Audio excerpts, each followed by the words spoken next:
பைரவர்கள் சிறப்பு. முதன்மையான பைரவராக அந்தகாசுர பைரவர் இங்கு நமக்கு அனுகிரகம் பண்ணுகின்றார்.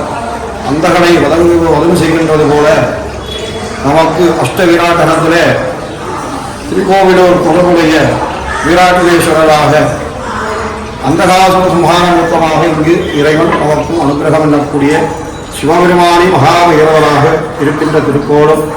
இக்கோலமே பைரவருடைய முதன்மை திருக்கோலமாக கருதப்படுகின்றது.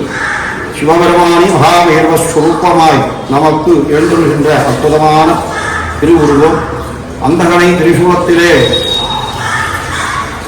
குத்தி அவனை தூக்கி நிற்கின்ற அற்புதமான திருக்கோலத்திலே இடது காலிலே வாஸ்து புருஷனை தன்னுடைய காலாலே வெறித்துக் கொண்டு நமக்கு அனுகிரகம் பண்ணக்கூடிய முதன்மை பைரவராய் ஆணவத்தை அழிக்கின்ற ரூபமாய் அந்தகாசுர பைரவர் இங்கு எழுதுகின்ற அற்புதமான நிகழ்வு. பைரவர் சிறப்பானது. புண்ணிய நதிகளிலே ஸ்தானம் செய்த பலனை இந்த தீர்த்த பைரவரை செலுத்தின்ற பொழுது நம்முடைய பாவம் அகலும். இப்பேற்பட்ட இந்த பைரவரை வணங்குபவருக்கு கர்மவினை அகலும். கர்மாவுடைய நிலையிலிருந்து தாக்கத்திலிருந்து